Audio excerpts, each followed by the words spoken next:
Where do I begin to tell you what you were like as a child? I know you've heard my stories many times. Stories about your not-to-be bridled spirit when you were a toddler.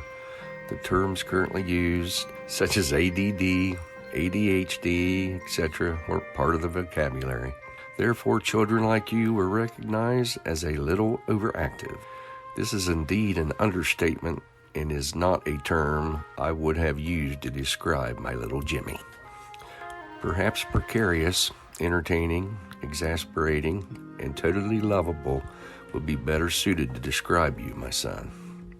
There was indeed never a dull moment when you entered the scene, and it only doubled when Scotty came along.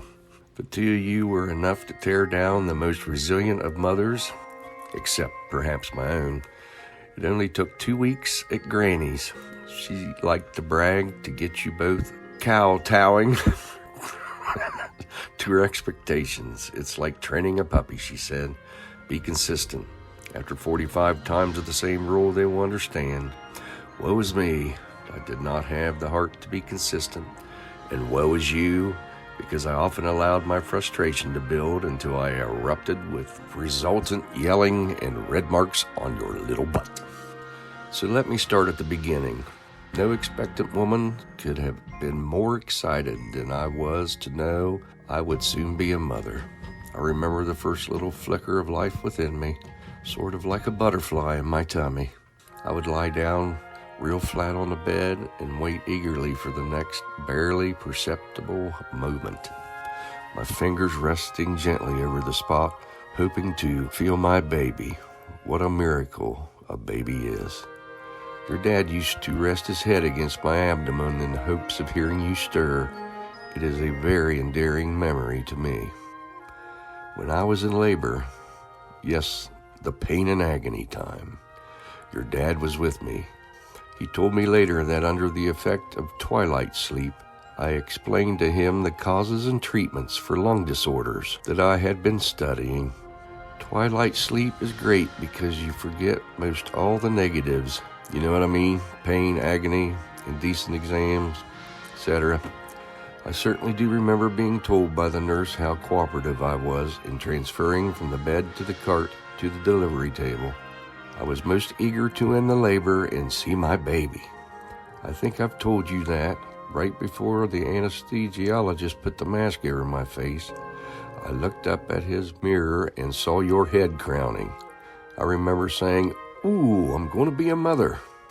The next thing I knew, I had given birth to a beautiful baby boy, James Edward Hummel, Jr., for your father. I remember calling your granny and pap from a phone in the hallway, your dad at the side of the cart. Then we called his parents before I was taken to my room and you were taken to the nursery.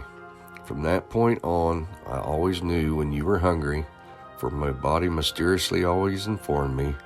I found it amazing that the complete dependency on my body for your sustenance at that time continued to exist beyond the pregnancy. How else would I have known you were crying and being brought down the hall to me?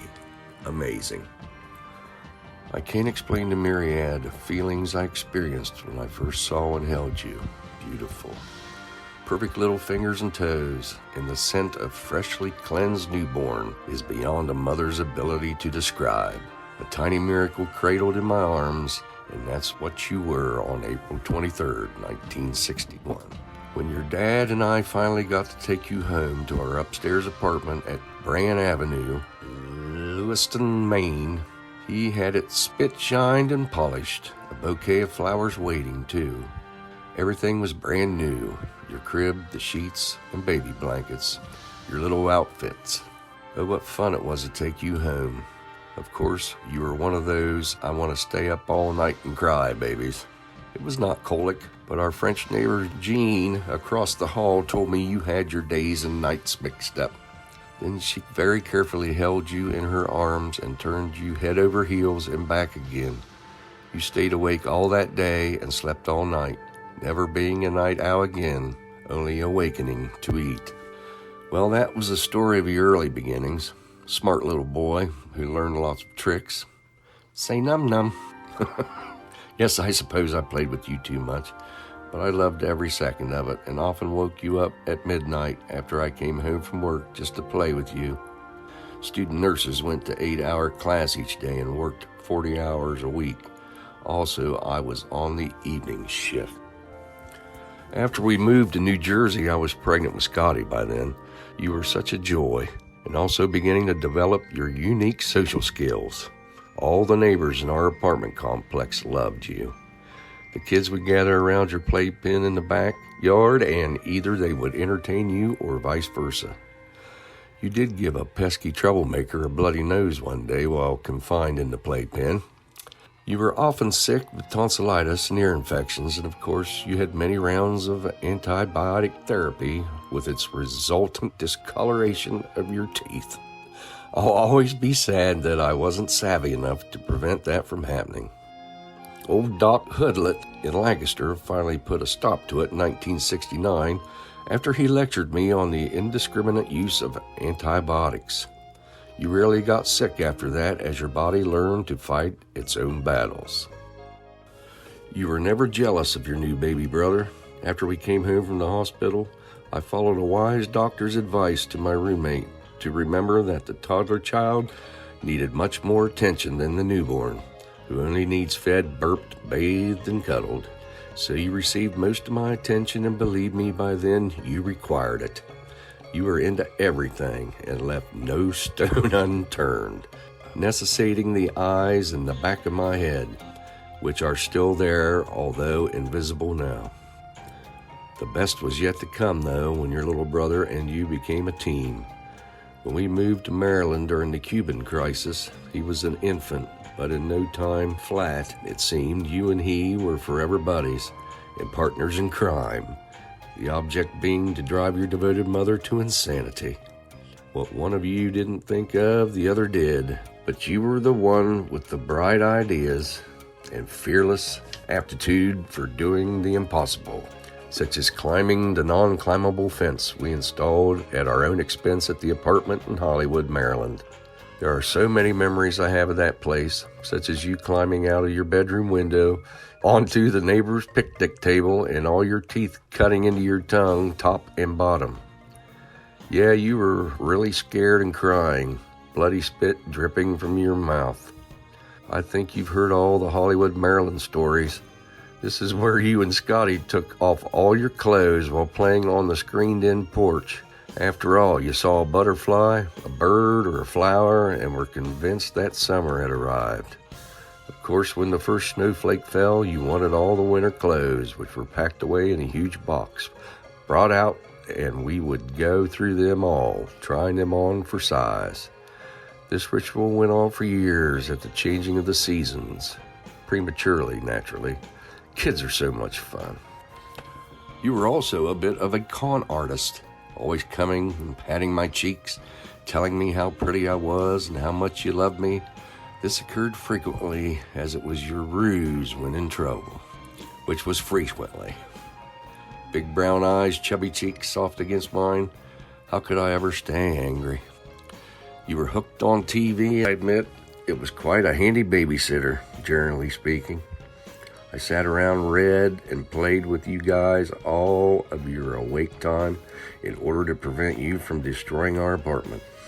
You were very capable of telling me which program was on first and then each succeeding program title until nap or lunchtime.